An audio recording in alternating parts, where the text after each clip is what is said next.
बिस्मिल्लाहिर्रहमानिर्रहीम। अस्सलाम वालेकुम। New Oxford modern English 3rd edition for grade 3। आज हम एक्सरसाइज सॉल्व करने जा रहे हैं यूनिट नंबर 12 जो हमने पढ़ा था एट ग्रैंडफादर्स हाउस। दादा जान के घर में या दादा जान के घर पर उसकी अब हम एक्सरसाइज सॉल्व करेंगे। कॉम्प्रीहेंशन समझ कर पढ़ना। Answer the following questions. द सेल्स सवालात के जवाब दें। एक क्वेश्चन है हमारा, how old is Heidi. Heidi जो थी उसकी एज कितनी थी। इसका आंसर है Heidi is 5 year old. Heidi जो है वो 5 साल की है। क्वेश्चन बी है हमारा, What does Heidi see when she is exploring outside the house? वो क्या देखती है जब वो घर के इर्द गिर्द फिर रही होती है। उसने देखा है an empty goat house, एक खाली बकरियों का घर, बकरियों का बाड़ा जो खाली हो गया है, and some tall tree, और कुछ लंबे दरख्त देखे हैं। क्वेश्चन सी है हमारा, What was the inside of the house like? यानी कि घर के बाहर क्या था जिसको उसने लाइक किया है। इसका आंसर है Inside the ground floor was one big room.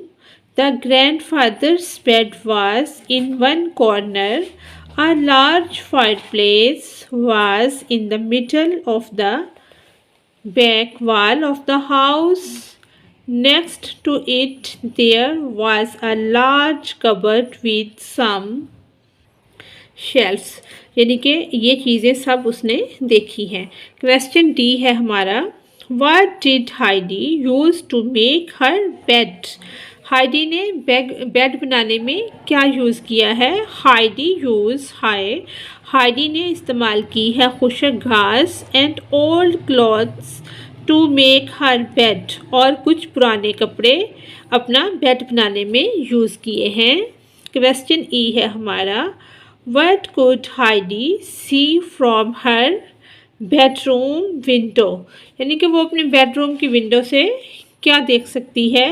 She could see write down the valley, वो वादी का नज़ारा कर सकती है, वो सीधा वादी को देख सकती है अपने बेडरूम से। क्वेश्चन एफ है हमारा, क्वेश्चन एफ है ये, what did Heidi use a table at dinner time. Heidi use a chair as a table. जैसा कि हमने पिक में भी देखा था, हाइडी ने चेयर को ही टेबल बना लिया था, उसने टेबल को ही चेयर के तौर पे यूज़ कर लिया। क्वेश्चन जी है हमारा, what information tells us that grandfather is a kind person. इसका आंसर है grandfather noticed what Heidi needs. यानी कि वो काइंड पर्सन है, वो नोटिस करते हैं कि हाइडी को किस चीज़ की ज़रूरत है। ही मेक्स हर फूड, उसके लिए खाना बनाते हैं। He gives her his chair to use as a table, वो अपनी चेयर उसको एज अ टेबल यूज़ करने के लिए भी दे देते हैं। तो इससे ये साबित होता है कि वो एक काइंड पर्सन है। He gathers more hay to make her bed more comfortable. वो कुछ मज़ीद खुश घास इकट्ठा करते हैं ताकि जो हाइडी का बेड है, बिस्तर है, वो बहुत ज़्यादा कंफर्टेबल हो जाए। क्वेश्चन एच है हमारा, make a list of the things Heidi does to help her grandfather. Why does she help him. हमने लिस्ट बनानी है कि वो कौन सी चीज़ें हैं जो हाइडी ने हेल्प की है ग्रैंडफादर की।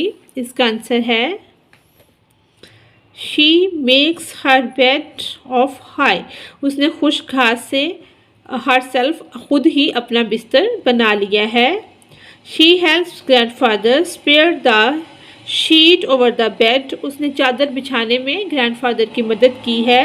She lays out the dinner table with bread, वो ले आई है डिनर टेबल विद ब्रेड, उसके ऊपर उसने ब्रेड वगैरह भी रखे हैं।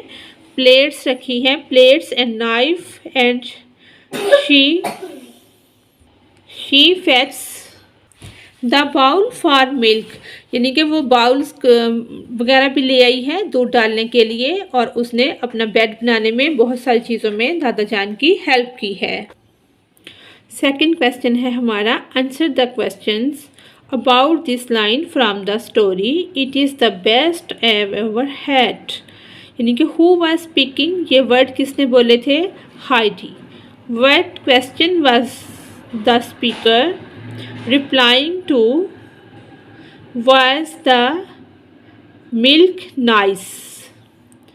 What was the speaker talking about? The milk, दूध के मुतालिक बात कर रहा है। Why did the speaker think that it was the best? She likes the milk a lot. Next है हमारा चैलेंज में हम देखते हैं क्या, do you think grand father is rich और पुअर? यानी कि आपके ख्याल में जो दादा जान हैं वो अमीर हैं या गरीब हैं? Give reasons for your answers, आपने कोई वजह मालूम करनी है अपना आंसर देते हुए। Use the words firstly secondly as you did on page 100 if you can. अगर आप ये कर सकते हैं तो चैलेंज कर लें।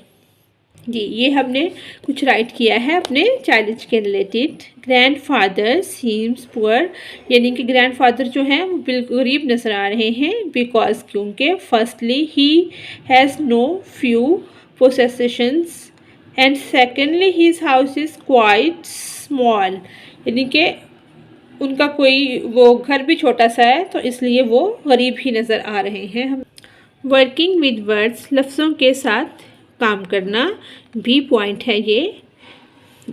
What are these words? They are all from the story. ये वाले वर्ड्स हैं जो कि तमाम स्टोरी से लिए गए हैं। चीज़, यानी कि सी लिखा है, हमने इसको चीज़ को, पनीर को पूरा कर दिया है। A food made from the pressed curd of milk. Cheese, grandfather and elderly relative, the father of a child, father और mother, उसको ही हम कहते हैं grandfather, जो माँ का बाप होता है या बाप का बाप होता है। Cupboard, a piece of furniture, यानी कि फर्नीचर का एक पीस है। With a door and shelves, जिसको दरवाजे भी लगे होते हैं और शेल्फ्स भी पड़ी होती हैं। यूज्ड होता है फॉर स्टोरेज, कोई भी चीज़ रखने के लिए या स्टोर करने के लिए, तो cupboard. Breakfast, the first meal of the day, first meal, सबसे पहला खाना कौन सा होता है? दिन का ब्रेकफास्ट। इसका सेकंड क्वेश्चन है, find words in the story that have an opposite meaning to the words given below, जैसा कि soft, hard, forgotten, remembered, young, old, lost, found, high, low, stupid, clever, down, up. C point है हमारा, learning about language, ज़बान के मुतल्लिक सीखना। Conjunction, conjunction क्या होता है? ज्वाइनिंग वर्ड, जो एक सेंटेंस को या एक हिस्से को दूसरे के साथ मिलाते हैं, उसको हम कहते हैं कंजक्शन। हमने ये वाली कंजक्शन ऐड कर ली हैं। Because, although, when, that, but, the boy was late but his sister was no time, यानी कि बट के साथ हमने इसको ज्वाइन कर लिया कि लड़का तो लेट है but his sister was on time, लेकिन उसकी बहन जो है वो टाइम पर पहुंची है। He went because we were told to go, because आ गया है इधर। We have seen the film but we have not read the book, but से इसको हमने ज्वाइन कर लिया है। दे heard that he was made a minister. They jumped when he shouted. When से इसको ज्वाइन कर लिया, कंजक्शन इसमें लगा दिया है। She was let in although she was 10 minutes late. although से इसको हमने ज्वाइन कर दिया है। नेक्स्ट है हमारा, वी यूज़ इफ़, यानी कि हम इफ़ को किस टाइम यूज़ करते हैं? To join two sentences if there is a condition, कि कुछ कंडीशंस ऐसी भी होती हैं जहां हम कंजक्शन में इफ़ का यूज़ करते हैं। For example, I will go to shop if I have time, मैं शॉप पर जाऊंगा या जाऊंगी मगर जब मेरे पास टाइम होगा, अगर मेरे पास टाइम हुआ तो मैं शॉप पर जाऊंगा। यानी कि match A with B to make complete sentence. A को बी से मिलाना है ताकि सेंटेंस कंप्लीट हो जाए। You will have to work hard if you want to learn English. We shall all get very wet if it rains. We shall have to walk home if the bus does not come. You may hurt yourself badly if you fall off your bicycle. ये हमने match कर दिए हैं। Next हमारा D point है listening and speaking, सुनना और बोलना। इसमें क्या है? नेक्स्ट हमारा digraphs. Are digraph is a combination of two letters representing one sound. यानी कि उसमें लेटर टू होते हैं और वो एक साउंड को, एक आवाज़ को रिप्रेजेंट करता है। As in C H, S H, T H. Read the listen to the pronunciation of the words below. Note the sound of O W O. Be careful. इसकी हमने अलग से भी लिस्ट बना ली है, मैं आपको दिखा देती हूँ। जैसे बाओ, लो, रो, टो। इसी तरह शो, स्नो, स्टो। इसी तरह से ये पूरी लिस्ट हमने इसकी अलग अलग वर्ड्स की तैयार कर दी है। सब वर्ड्स को हमने जिनकी साउंड्स चेंज है उनको अलग कर दिया है। कंपोजिशन में क्या है? Write a letter to your friend. अपने दोस्त को ख़त लिखें। Describe a visit to someone's house, कि आपने किसी के घर का विजिट किया है। Tell your friend about the house and why you visited it. Use the framework on page 140 to help you. ये हमने राइट किया है, मैं आपको दिखा देती हूँ। इसमें सेकंड पॉइंट क्या है? If the girls can do it then the boys can too. यानी कि जैसे इधर हाइडी लिखा है, Heidi is a bright girl. अगर हम बिलाल लिखेंगे, Bilal is a bright boy आ जाएगा। शी की जगह ही आ जाएगा।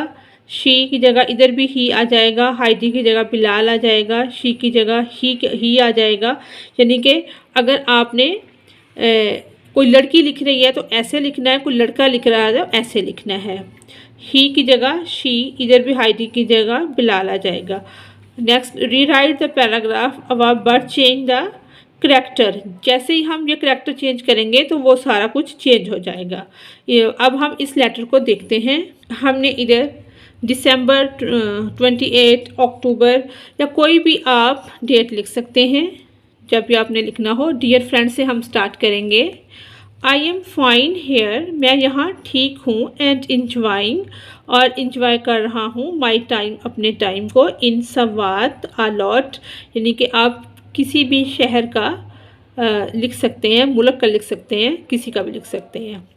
It has come up to my expectations rather much more than that, यानी कि वो संवाद से रिलेटेड जो उसकी एक्सपेक्टेशंस हैं उसका बयान कर रहा है।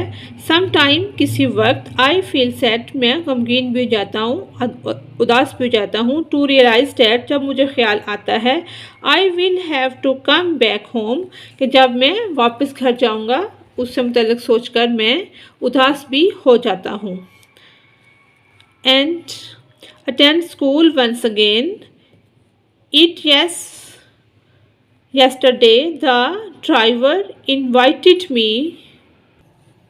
to visit his house nearby. It was situated near the top of the hill. One could see nearly all the surrounding hills and valleys in just a glance, यानी कि उसका घर जो है वो टॉप के ऊपर है पहाड़ी के, वहाँ से वो सब नज़ारे, सराउंडिंग के, वैलीज़ को, हर चीज़ को एक नज़र में ही देख लेता है।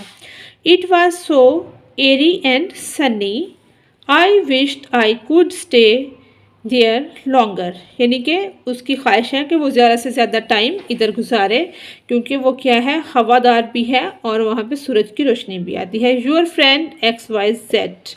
इसी के साथ हमारी आज की एक्सरसाइज कंप्लीट होती है। Thanks for watching us.